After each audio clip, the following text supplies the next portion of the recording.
Déjà, je vous remercie d'être là. Je vois que le sujet du management est un sujet quand je vois le monde que vous représentez. Déjà, merci aux sponsors qui nous évitent de payer nos places 700 €. C'est grâce à eux qu'on est là, tous. Rapidement, qui je suis? Je suis Nicolas Ploquin, je suis coach lean et agile chez Mencare Solutions, donc un éditeur de logiciels qui fait des logiciels dans le milieu de la santé, pour les hôpitaux, les cliniques, etc. J'ai 12 ans d'expérience. Bon, j'ai été développeur, chef de projet, Scrum Master, puis aujourd'hui coach lean et agile. J'ai mis une idée pour savoir à peu près comment c'est réparti les activités, comment se sont réparties les activités. Je suis passionné d'agilité, de lean management. J'ai mes contacts ici, j'ai un blog qui est, j'avoue, pas aussi actif que je voudrais, surtout depuis 1 an et demi, où il y a un petit bonhomme de 9 kilos qui court partout, qui me prend beaucoup de temps. Dans ma carrière, j'ai connu le waterfall, j'ai connu les cycles en V, j'ai connu le à l'arrache. D'ailleurs, on passe très souvent du cycle en V, du waterfall au à l'arrache. C'est assez marrant. Et j'ai eu la chance dans ma carrière de croiser Frédéric Faure, ceux qui connaissent, qui a été donc employé là où je travaille, et qui m'a fait découvrir l'agilité. Et puis je me suis dit, c'est trop génial l'agilité. Déjà, on reparle de l'équipe. On parle d'une équipe pluridisciplinaire et autogérée. C'est trop génial. Qui est autonome et qui est plus juste un assemblage de personnes qui pissent du code. On reparle du client. Donc ça, c'est plutôt cool. On essaie de comprendre ses besoins. On nous dit de développer avec des boucles itératives et incrémentales. C'est super bien, parce que du coup, on ne sait pas trop où est-ce qu'on allait. Avec ça, on sait à peu près dérisquer des choses en livrant régulièrement. On a des feedbacks du client. On nous donne des outils pour comprendre vraiment les besoins du client et donner du sens à ce qu'on fait. On nous donne d'autres outils qui nous permettent de nous autogérer tous les matins, savoir si on est en avance, en retard, etc. etc. C'est super intéressant, ça nous permet de nous autogérer. Et en plus, on nous permet même de critiquer notre manière de travailler pour pouvoir nous améliorer. Moi, je me suis dit, c'est super bien ce truc-là. On a commencé à le mettre en place, ça marchait plutôt bien, mais on avait un petit peu de réticence. Ça marchait pas super bien.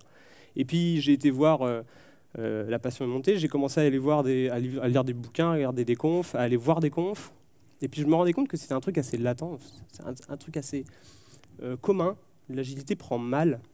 Et je sais pas pourquoi. Finalement, j'ai mis du temps à comprendre pourquoi. Et j'ai peut-être un axe, en fait. C'est que les managers, ils ont envie de travailler. Enfin d'eux, je sais pas trop quoi. Bon, ils aimeraient bien travailler. Qui a le plus de pouvoir de décision dans une entreprise? Contrôleur financier, ouais. Les managers, la direction, ils ont un grand pouvoir de décision dans les entreprises. Et comment faire en sorte de gérer une transformation, enfin comment espérer gérer une transformation sans eux? Ça risque d'être un peu compliqué en fait. Et surtout, quand on est un manager et qu'on est plutôt consciencieux, qu'on est bon dans son métier et qu'on se dit l'agilité c'est super bien, je vais essayer de m'y mettre. Alors là, on va sur Google et on va chercher. Et on trouve ça. Alors le management agile peut être vu comme une organisation de type holistique et humaniste basée essentiellement sur la motivation rationnelle des ressources humaines. Ok, donc je fais quoi lundi avec ça? Bon, alors je suis consciencieux, je vais voir des confs agiles, et là on me dit sois authentique, donne du sens, fais confiance, sois à l'écoute, agis, sois transparent, embrasse le changement, sois humble, sois un leader et fais-nous grandir, bordel. Bon, souvent les... Ok, j'y vais. Et en fait, je fais quoi lundi? En septembre 2019, c'est un truc il y a 2 mois, j'ai proposé la conf il y a un petit moment, et il y a 2 mois, il y a une étude qui a été publiée, qui a été faite par Ipsos Study, qui a été commanditée par le BCG, Boston Consulting Group, et qui nous dit que 81% des managers trouvent leur travail plus difficile qu'avant. Il y a 9% des personnes qui veulent devenir manager. Ça fait plus rêver en fait.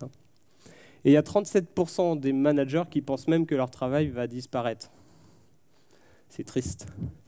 Et là, bon, j'aime pas mettre de blabla sur les slides, mais là, je suis obligé de le dire, c'est Vinciane Bocher, qui est directrice associée du BCG et qui est auteur de l'étude, qui nous a dit que, alors qu'ils sont essentiels au succès de l'entreprise, les managers ne savent plus aujourd'hui ce que l'on attend d'eux. Il est temps de repenser leur rôle.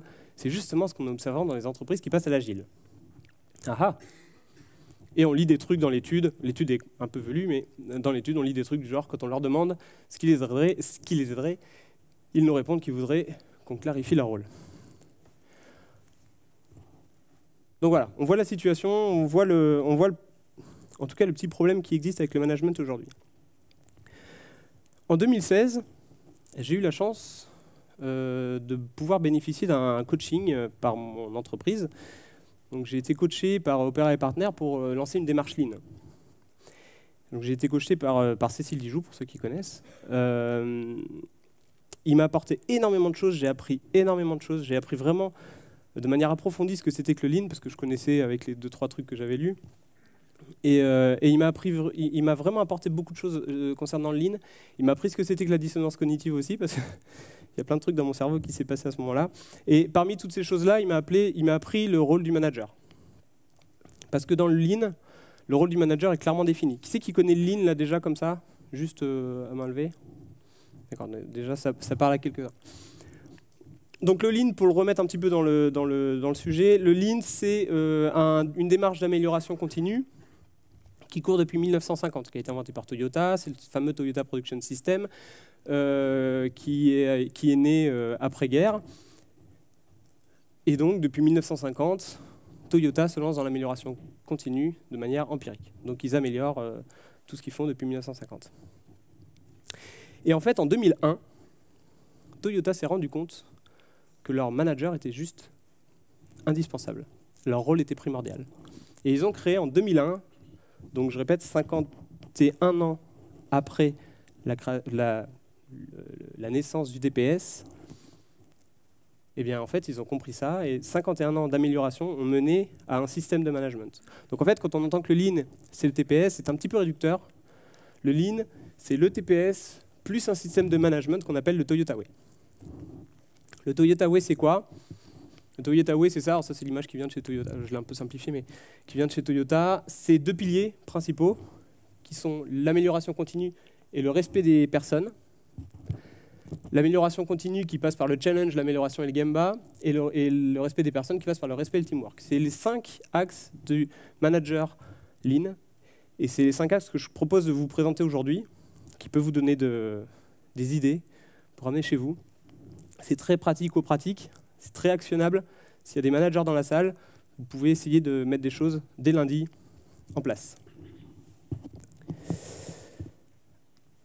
La première chose qu'on va essayer de faire, c'est le challenge. On va essayer de challenger l'équipe. Donc le challenge, c'est quoi? C'est de challenger clairement ce que l'équipe a à réussir. C'est clarifier les conditions de réussite pour l'équipe. J'adore l'astronomie, donc j'ai été obligé de mettre un petit slide là-dessus quand même. Et vous reconnaissez ça? C'est la grande ours. C'est la grande ours, c'est bien. Du coup, la grande ours, là, le bout de la casserole de la grande ours, si vous le projetez 5 fois, vous avez le bout de la casserole, ce qui est la petite ours. En fait, le bout de la casserole, c'est une étoile qu'on appelle Polaris. Et l'avantage de cette étoile, c'est qu'en fait, elle est alignée, elle est très très éloignée de la planète, hein, mais elle est alignée dans l'axe de rotation de la Terre, et vers le nord. Donc en fait, c'est l'étoile du nord. En fait, cette étoile-là a servi à plein de navigateurs pour se repérer, parce qu'on sait que quand on marche vers cette étoile, on marche vers le nord, quand on marche avec l'étoile à droite, on marche vers l'ouest, etc., etc. Donc en fait, elle a permis à plein de personnes dans la nuit de se repérer. C'est super intéressant et c'est vraiment ce qu'on veut avec le manager. Le manager, il doit montrer la direction à l'équipe.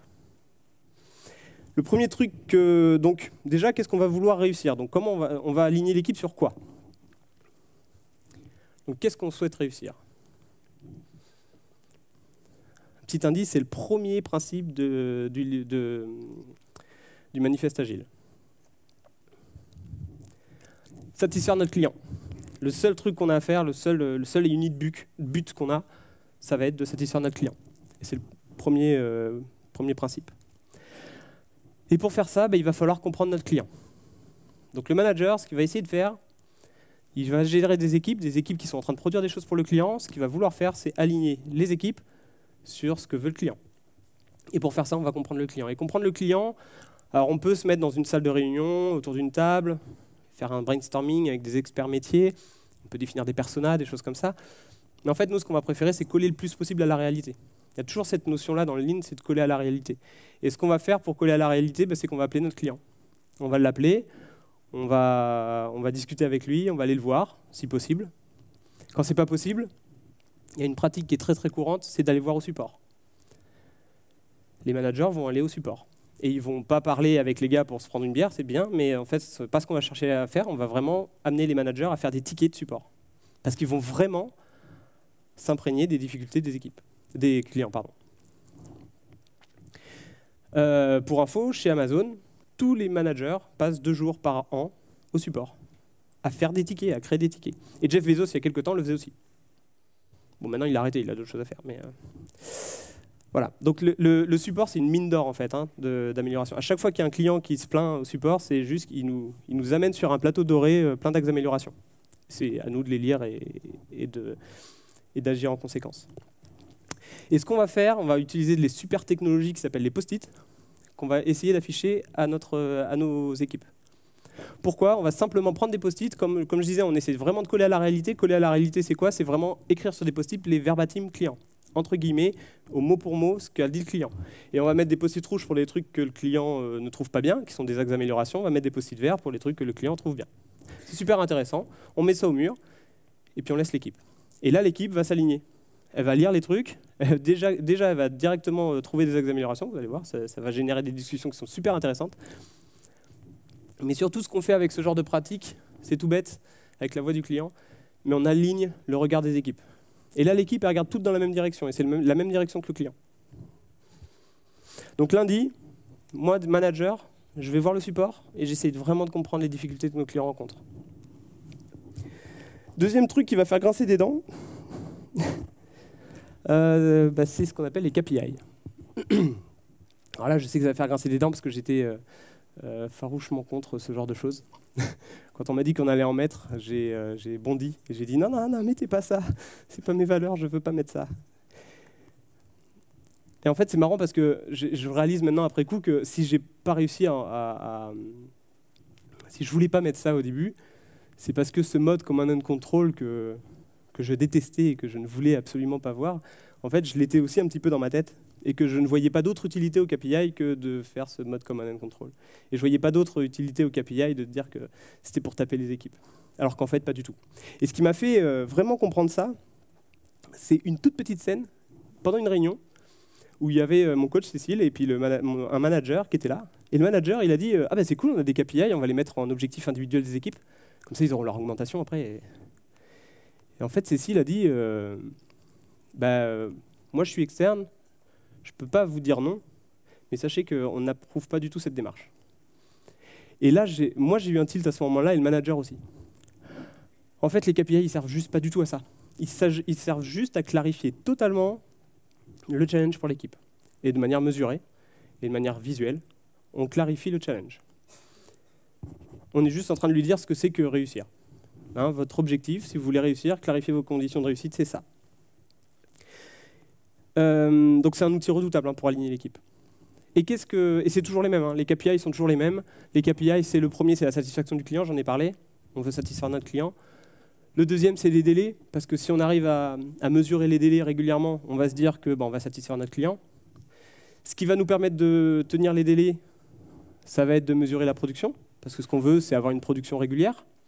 On ne veut pas avoir des productions, un jour on n'a plus rien à faire, on fait des trucs à côté, et puis un jour on débauche à 22 heures parce qu'il y a plein de trucs à faire. C'est pas ce qu'on veut. Nous, ce qu'on veut, c'est travailler régulièrement, à rythme soutenable.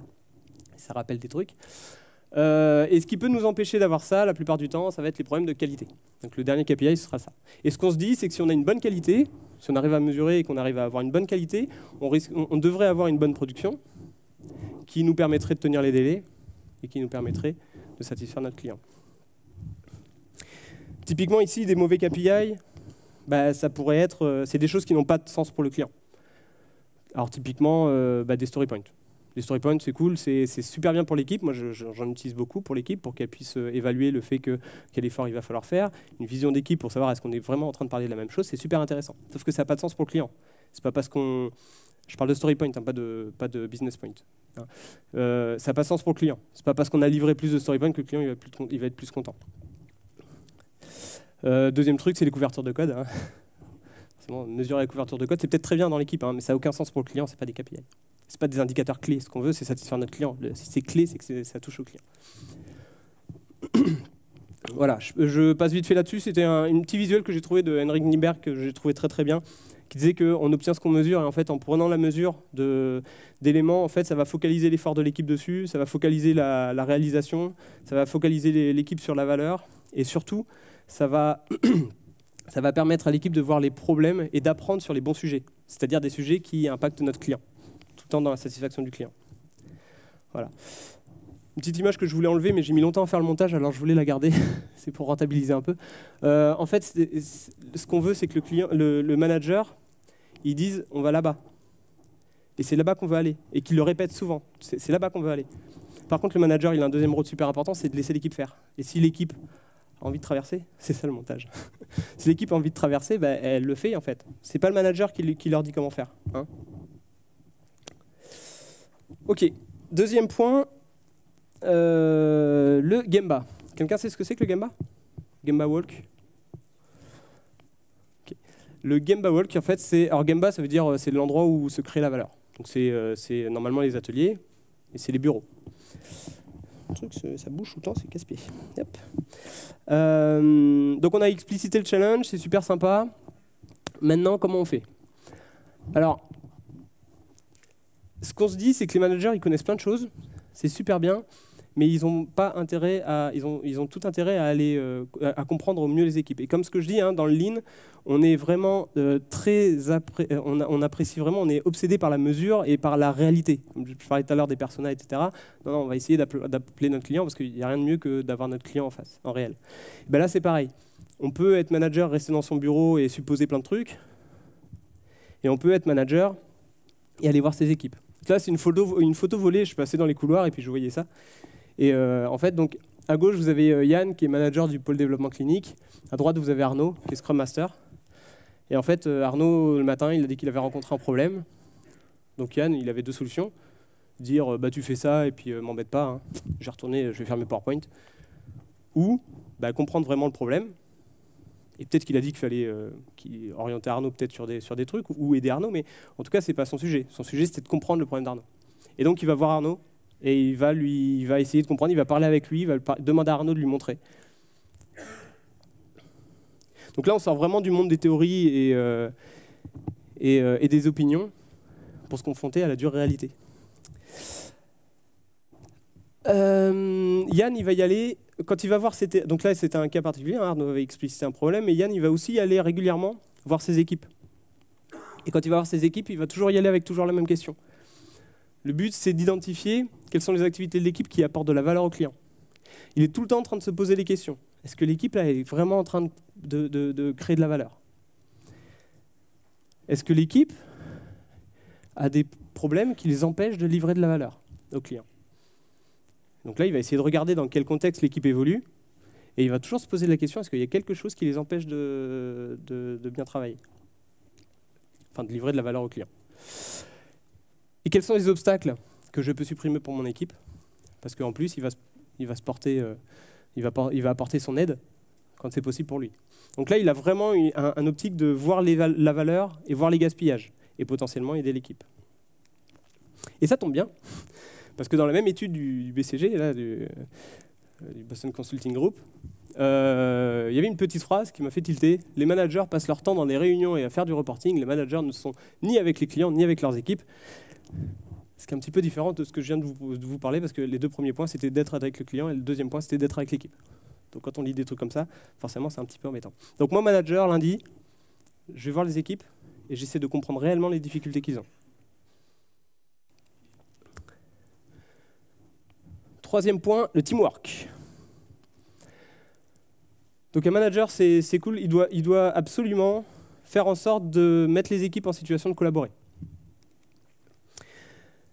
Donc le premier truc qu'on va faire, c'est qu'on va aider les équipes, ou ne serait-ce que autoriser les équipes à mettre des managements visuels.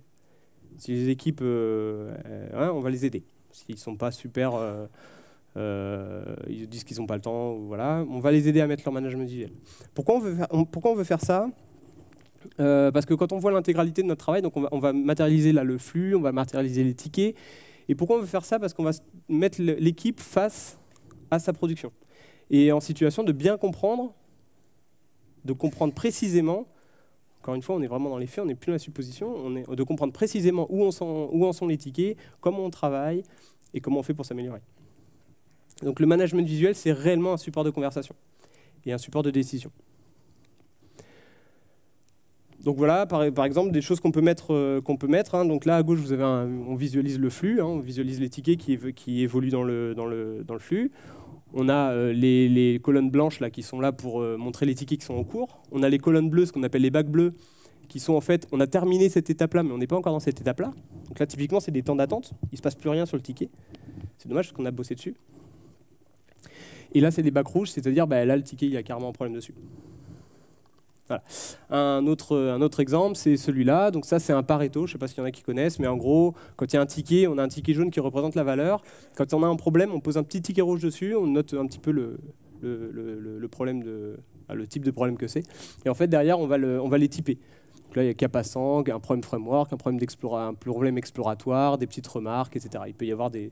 Et on va poser les tickets comme ça et on va les classer par typologie de problème. Ce qui fait qu'assez rapidement, on a un histogramme. Et on sait où l'équipe a mal, et on sait comment essayer d'avoir des axes d'amélioration. Et donc là, c'est vraiment pour montrer, pour avoir le plus de transparence possible, et que l'équipe parle de la même chose. Là, ici, on a un KPI, par exemple. On a un KPI d'une équipe qui a été formidable, parce qu'elle avait des gros problèmes. Hein. Quand on a mis le management en place, ils avaient des tickets partout, bloqués dans les bacs bleus. Je dis, waouh, il y en a beaucoup. Bah oui, il y en avait 75 en fait. Et en 5 mois, ils ont pris le sujet vraiment au sérieux et ils sont passés à 6 tickets, je crois.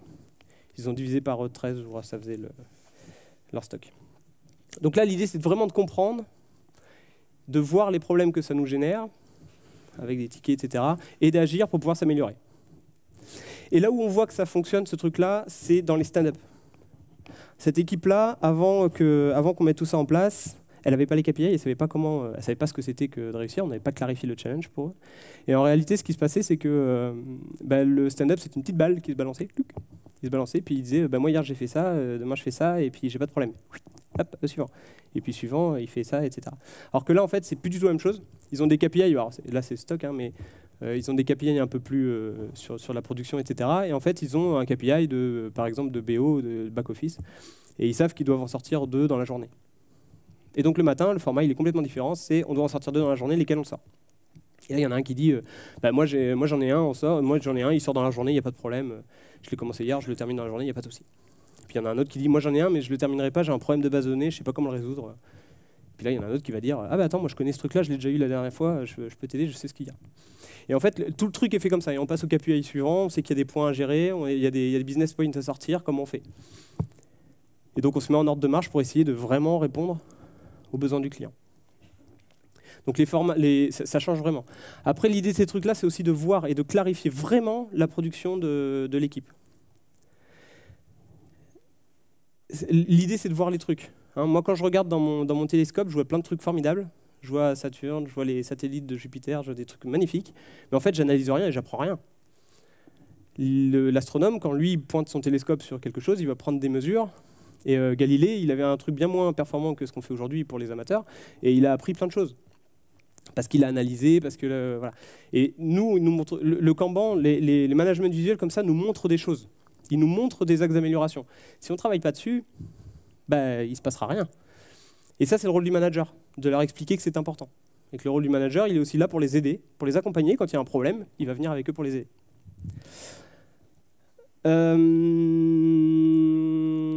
Voilà. Une phrase que j'aime bien de Michael Ballet, qui est un peu le Monsieur Lean en France. Hein. La vision est rapide et fiable, la mémoire moins, la réflexion est lente et risquée. Un bon management visuel rend les processus intuitifs et révèle les problèmes, créant ainsi les bonnes conditions d'une bonne réflexion. Voilà. Le côté teamwork aussi pour un manager, c'est aussi aider aider les autres équipes. C'est-à-dire que, enfin, aider les autres équipes, non, aider son équipe, mais dans son intégration dans un milieu un peu plus complet. C'est-à-dire que l'équipe, elle a souvent, alors, c'est un exemple, n'importe quoi, mais elle a souvent des équipes en amont, des équipes en aval, et parfois c'est le système entier qui est un petit peu bancal. Dans ces cas-là, l'équipe, elle a des leviers pour s'améliorer, elle va voir les problèmes, on va leur dire c'est cool, vous pouvez vous améliorer, qu'est-ce qui se passe, comment on peut faire. Donc elle va avoir des leviers à sa portée, et en fait il y a des leviers qui ne vont pas être à leur portée. Là ça peut être un petit peu frustrant, mais c'est le rôle du manager d'aller les atteindre lui. La dernière question c'était comment je peux apporter mon aide, là c'est ça. L'amélioration continue.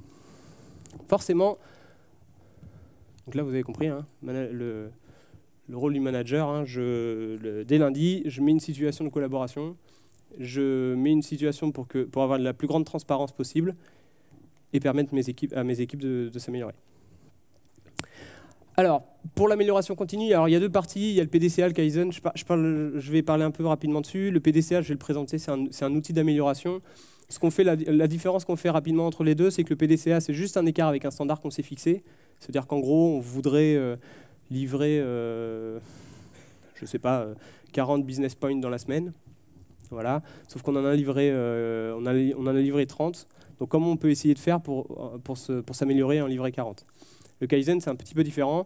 C'est chercher l'amélioration pour se dire, on arrive à 40, comment on fait pour faire plus ? Et toujours essayer d'aller chercher l'amélioration là où on peut pour s'améliorer. Et ce qu'on cherche, c'est vraiment l'amélioration. Hein. Je vois des fois les gens qui ont un petit peu peur quand on fixe des trucs, quand on demande de s'améliorer. Ils disent, ouais, mais nous, on ne veut pas bosser jusqu'à 22 h, on ne veut pas bosser le week-end. Ouais, en même temps, on n'a jamais voulu ça. Ce qu'on veut, c'est de l'amélioration. Travailler, améliorer une production de 30% en travaillant 30% de plus, on ne s'est pas amélioré en fait, on a juste travaillé plus. C'est pas du tout ce qu'on veut. Donc le PDCA, qu'est-ce que c'est ? Le PDCA, vous savez, il y a quelqu'un qui connaît la définition d'un problème ? La vraie définition d'un problème, ce qu'on essaie de résoudre ? Quelque chose qui n'a pas de cause ? N'a pas de cause établie ? Non, c'est pas tout à fait ça. En fait, un problème, on différencie les problèmes et les soucis en fait, dans le Lean. Quand quelqu'un vient me voir et me dit on a livré en retard, c'est un souci. Si on me dit on a eu beaucoup de bugs, c'est un souci. Par contre, si quelqu'un me dit on a livré avec 3 jours de retard, là c'est un problème.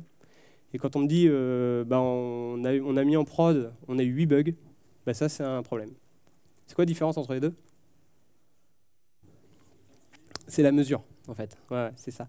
C'est la mesure. En fait, si on veut s'améliorer, il faut avoir une mesure. Hein. Il faut, ouais aussi, mais comment on fait pour faire mieux ? Alors, on a eu beaucoup de problèmes. On se fixe quoi comme objectif pour la prochaine fois ? D'avoir beaucoup, mais moins ? Enfin, un peu. Voilà, c'est exactement ça. Ce qu'on veut, c'est vraiment avoir quelque chose de chiffré. Et donc, notre problème, c'est bien une différence qu'il y a entre ce que veut le client et ce qu'on constate par la mesure. Donc là, on a notre problème. L'idée derrière de ce problème-là, c'est une fois qu'on a ça, ça va être de travailler sur les causes. On va essayer de travailler les causes, de trouver les causes de ce problème, qu'est-ce qui a fait qu'il est apparu, et de trouver ensemble une contre-mesure. Remarquez que je parle de contre-mesure et non pas de solution, parce qu'à ce stade-là, on n'en sait rien. Mais ce qu'on veut, et c'est le rôle du manager, c'est d'engager l'équipe dans l'expérimentation, expérimenter des choses, de parler de contre-mesures, c'est très important dans le truc, parce que c'est-à-dire que le manager autorise les gens à mettre des contre-mesures et de rater, parce que si le manager arrive et dit moi j'ai une solution, elle va peut-être pas vouloir expérimenter des trucs. Alors que si le manager arrive et dit qu'il veut des contre-mesures, ok, on peut essayer. Ça marche pas, ça marche pas. On n'a pas parlé de solution, on n'a pas dit qu'on partait sur des solutions. Et donc là, on va expérimenter une contre-mesure. Donc derrière, une fois qu'on l'a trouvée, on va la mettre en place, on va mesurer, et derrière, on va apprendre. Alors c'est le ACT. J'aime bien utiliser apprendre, c'est apprendre quel truc il a marché, c'est super, on va continuer à faire ça. Le truc qui a marché moyen, c'est super, on va relancer une boîte de PDCA et puis on va encore s'améliorer. Et le truc qui n'a pas marché du tout, c'est super, on a appris comment il ne fallait pas faire. Donc on a appris quand même, donc c'est génial. Donc là, c'est vraiment le rôle du manager de dire que non seulement c'est important de le faire, mais en plus, on va chercher quelqu'un pour le faire.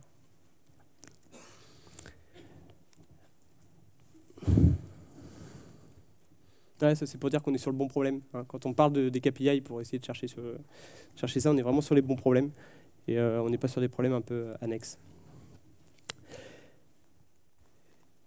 Le dernier point, il me reste combien de temps? Il y a un timekeeper. Ah voilà, pardon. Je voyais pas le timekeeper. Super, merci. Donc le dernier point, c'est le show respect.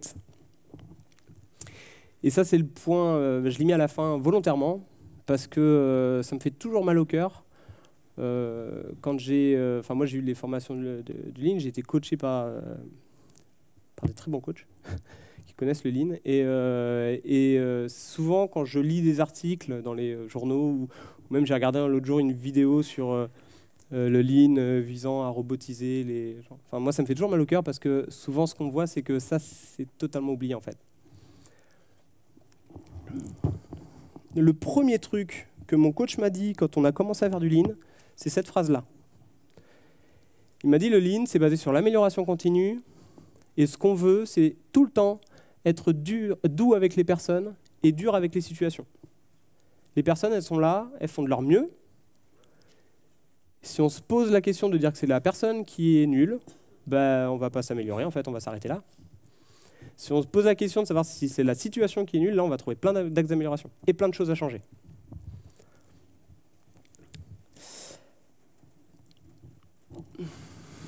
Qu'est-ce qui connaît la théorie X et Y de Douglas McGregor?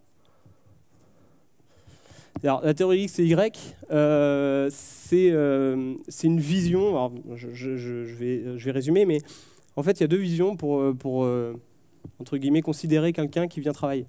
La théorie X, il nous dit que c'est des gens qui n'aiment pas le travail. Ils n'ont pas envie de travailler, et puis de toute façon, si on ne les met pas sous la contrainte, si on ne les menace pas, si on ne les surveille pas, bah, ils ne foutront rien, parce qu'ils n'ont pas envie de travailler. Voilà. Donc ça, c'est une situation. Hein. C'est dans ce cas-là, hein, on remarque bien que, tout à l'heure, je parlais des KPI, si une personne arrive avec cet esprit-là, les KPI vont faire mal. La théorie Y, c'est différent. C'est de se poser dans la situation où les personnes aiment leur travail, elles apprécient de travailler à condition qu'elles aient de l'autonomie, elles peuvent faire preuve de créativité à condition qu'on les mette dans un environnement adéquat. Et donc là, on se rend compte que si on leur fait confiance, bah, notamment les KPI, ils seront plus malveillants. C'est juste leur dire, bah, faut aller par là, maintenant faites preuve de créativité et allez-y. Cécile Dijoux, qui était justement mon coach, dans son dernier livre, il a mis cette phrase que j'adore. Les problèmes ne sont pas causés par les personnes, mais par le système dans lequel elles se débattent. J'ai adoré ce petit mot, se débattre, parce que ça dit bien ce qu'on veut en fait. Le Lean, c'est de l'amélioration continue, certes, mais c'est surtout de l'amélioration continue par l'amélioration des personnes. On veut que les personnes apprennent des choses. Donc, il faut toujours considérer le système comme étant le chat noir. Faut toujours considérer le système. Quand Yann va voir Arnaud, il se pose à côté de lui pour essayer de comprendre sincèrement son problème. En fait, ce que Yann dit par ce geste-là, c'est que bah, c'est normal, Arnaud, d'avoir des problèmes. On travaille, on a des problèmes. Mais c'est pas grave. Et je suis là pour t'aider à le résoudre, potentiellement, t'aider à chercher la cause. Je vais t'accompagner. On va le faire ensemble. S'il y a des choses que tu ne peux pas faire, ben, je vais les faire. Mais en tout cas, c'est normal. Ce que cherche Yann en faisant ça, c'est vraiment de l'amélioration. Et ce qu'il cherche en faisant ça avec des équipes entières, c'est que l'équipe passe plus de temps à trouver des améliorations qu'à trouver des excuses. Parce que ce qui se passe quand on n'est pas dans cette démarche-là, c'est qu'en fait, les gens ils vont passer beaucoup de temps et d'énergie à trouver des excuses à leurs problèmes. Ce n'est pas ce qu'on veut. Ça ne nous intéresse pas du tout.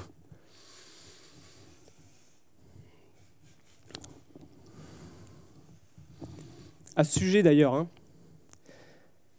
si quand pendant un PDCA ou pendant une mise en prod, vous détectez des problèmes, vous vous rappelez un écart entre le constaté et ce qu'on voudrait.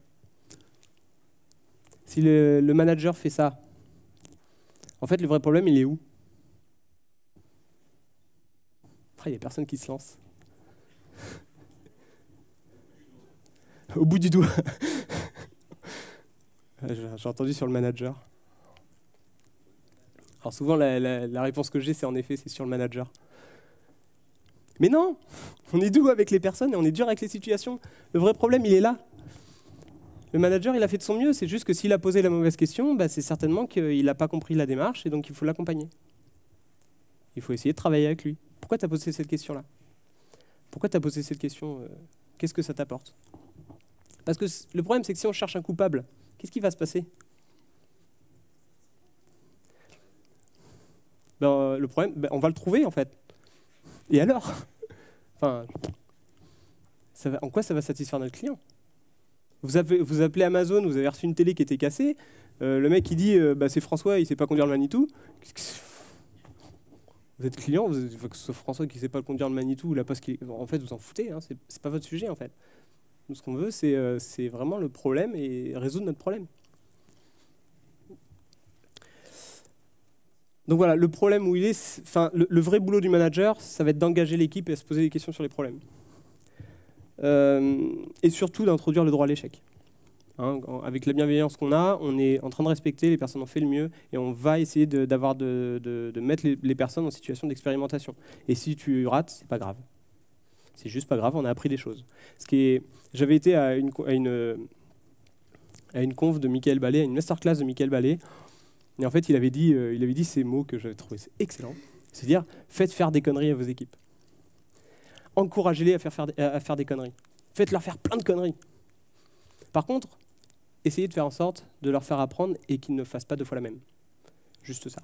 Donc, faites faire des expérimentations, mais apprenez de vos expérimentations. Quand ça rate, ça rate, il ne faut pas le faire. Je passe rapidement dessus, mais il y a déjà eu des confs sur ce sujet-là, mais l'un des respects que doit avoir le manager quand il va voir les équipes, c'est de leur poser des questions. Les équipes, elles connaissent très bien leur travail. La production, comme je disais tout à l'heure avec mon super photomontage avec le chemin, le manager, il doit dire on va là-bas. Il ne doit pas leur dire comment on fait. Donc le manager, il ne leur dit pas fais ça, fais ci, etc. Il vient avec des questions. On respecte l'intelligence et les connaissances des personnes. Les personnes, quand elles sont là, elles ont travaillé et on va leur poser des questions sur le problème. On va les encourager à aller chercher la cause racine. Ça, c'est pas évident d'aller creuser qu'est-ce que la personne ne savait pas, parce que typiquement, ce qu'on essaie de se dire, c'est que s'il y a un problème qui est survenu chez un client et qu'on a respecté tout le processus, c'est qu'il y a un truc qu'on ne savait pas. Et donc, il faut mettre le doigt dessus. Et le fait de mettre le doigt dessus, ça va être analyse des causes racines, etc. Ça va pas être simple. Je crois que c'est l'année dernière, j'avais regardé une rediff, j'étais pas là, il y avait Arnaud Couturier qui parlait de mettre un question master dans chaque entreprise. Pour le lean, il y est en fait, hein. C'est le manager. Dernier axe, féliciter les équipes. Là, je vous ai mis une photo d'une équipe que j'ai accompagnée pendant 1 an et demi. Ils ont fait un travail vraiment formidable. C'était pas évident, parce qu'en plus, je débutais. Et c'était pas du tout évident, ni pour eux, ni pour nous. La démarche était nouvelle pour nous. Et le challenge était très haut. C'était une équipe de support et de maintenance qui traitait des tickets de clients. Et en fait, on avait fait des observations, on avait vu qu'il y avait quand même des axes d'amélioration, il y avait quand même de qualité, etc. Et on avait mis un challenge assez haut. Et alors forcément, elle n'y arrivait pas au début. Hein. Et c'est normal. Enfin, on ne demande pas de réussir en... Elles ont mis 1 an et demi à y arriver. Donc ça ne se fait pas en 2 jours. Hein. Mais en 1 an et demi, voilà ce qui s'est passé. En fait, elles ont multiplié par 2,5 leur production. Elles ont multiplié par 2 leur qualité et elles ont divisé par 3 leur stock de tickets. Et donc, tout s'est fait dans la bienveillance. Vous voyez, ils sont encore en vie, ils sont super contents, ils sont souriants. Ça se passe bien, je prends assez régulièrement le café avec eux le matin. Ça se passe très bien et ils sont contents de la démarche. Donc, on ne les a pas oppressés. Hein. Et c'est juste qu'on a petit pas par petit pas, parce que c'est 1 an et demi, c'était petit pas par petit pas, on s'est amélioré, on s'est attaqué aux problèmes qu'on rencontrait. Donc dire bravo à l'équipe, c'est super intéressant. C'est super important, parce qu'en tant que manager, on leur dit c'est super, c'est ça qu'on veut. Voilà un autre exemple d'une équipe qui avait mis une petite clochette pour dire, pareil, ils faisaient des back-office, et du coup, quand ils géraient un back-office, ils appuient sur la clochette. Et je trouvais ça super intéressant, parce que l'équipe a changé un peu a changé de façon de penser. C'est-à-dire que maintenant, quand il y en a un qui met un petit, qui remplit son KPI, il appuie sur la clochette. Et quand on me l'a présenté la première fois, j'ai dit oh c'est sympa. Et puis une fois, j'ai été faire une observation, j'étais à côté de quelqu'un, je parlais, et puis là, il y en a un qui a colorisé son KPI, il a cliqué sur la clochette, et là, il y a toute l'équipe qui a fait ouais. Et ça, c'est super intéressant. C'est de la vraie motivation intrinsèque. Les équipes, elles sont contentes de satisfaire leurs clients en livrant des choses. Et ça, c'est génial. C'est vraiment ce qu'on attend. On veut vraiment que les équipes, elles marquent des buts. Elles ne gagnent rien quand on joue un match amical en foot, et quand on marque un but, on ne gagne rien, mais on est hyper content. Ben là, c'est pareil. C'était hyper content. Bon, conclusion, je fais quoi lundi? Je voulais mettre des petits dessins, mais je l'ai fait un petit peu au dernier moment. Je comprends le client, je vais au support. J'aligne l'équipe sur les attentes des clients. Je vais voir la valeur et les obstacles sur le terrain. Je développe l'apprentissage par la mise en place de PDCA. Je crée avec l'équipe les conditions d'une bonne collaboration. KPI, le management visuel, etc. Et surtout, ben je respecte les équipes et je demande pourquoi. Pourquoi c'est arrivé. On ne dit pas « c'est toi qui as fait ça, t'es nul ». On dit « ah, on a eu un problème, qu'est-ce qui s'est passé ?» Et surtout, il y a Michael Ballet qui a dit un truc qui était super intéressant pour faire un petit peu le pendant avec le Dark Scrum de Ron Jeffries. Il nous a dit qu'en fait, le Dark Lean, qu'on observe malheureusement régulièrement, c'était le Lean moins le Respect for People. Donc, voilà, en fait, ça dit tout. Donc, pour moi, les managers sont-ils indispensables? Oui. Mais ils ne sont pas indispensables pour faire des PowerPoint et des fichiers Excel, ils sont vraiment là pour faire grandir leurs équipes. Merci.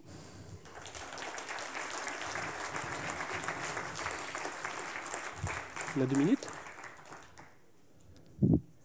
4 minutes pour les questions, c'est le grand luxe. Est-ce qu'il y a des questions? Est-ce que je prends le micro? Ouais, bon. Oui, parce que ça part derrière après. Hop, puis pour que tout le monde entende, parce que je ne sais pas si au fond ils entendraient du coup. Ça marche ou... Ouais, ça marche. J'ai une question sur entre le rôle du manager et par exemple du Scrum Master pour une équipe. Enfin, le rôle de faciliter le visual management ou d'aller comment dire, un peu regarder comment l'équipe fonctionne sur l'aspect méthodo. Du coup, est-ce que c'est entre le rôle du Scrum Master ou du manager de une ou plusieurs équipes, comment ça peut vivre ça?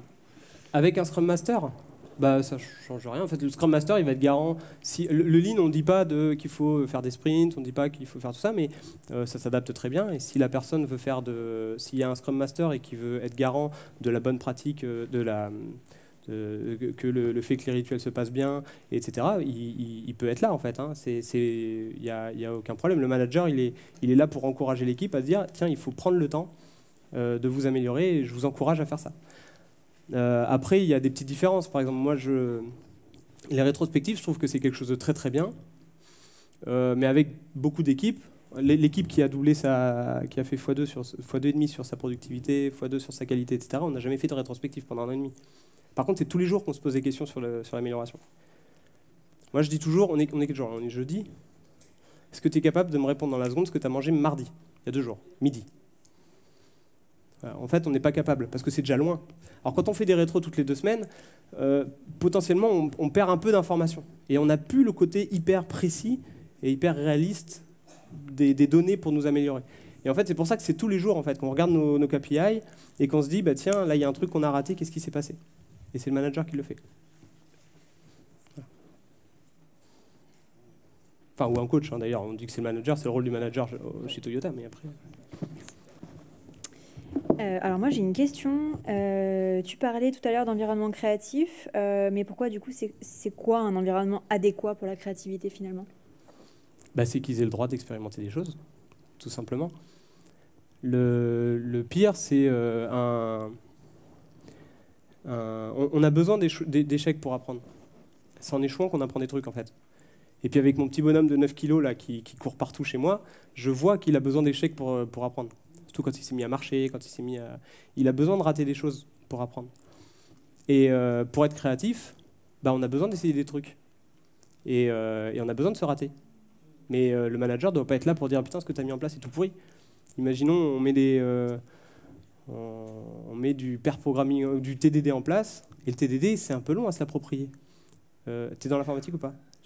Ah mince, parce que TDD, ça va te parler. On met une pratique en place et que ça diminue la productivité, la qualité, peu importe. Bah, le manager, il ne faut surtout pas qu'il dise vous êtes nuls les gars, arrêtez ça tout de suite. Non, il faut juste dire ah ok, qu'est-ce qu'on a appris de ça? Comment on fait? Voilà. C'est vraiment ça, c'est vraiment le manager qui doit vraiment mettre l'équipe dans un environnement bienveillant où l'équipe n'a pas de problème à expérimenter des trucs. Okay. Est-ce qu'il y a d'autres questions? Ah, de toute façon, c'est fini. S'il y a d'autres questions, je peux être dispo et répondre à des questions comme ça. Merci beaucoup.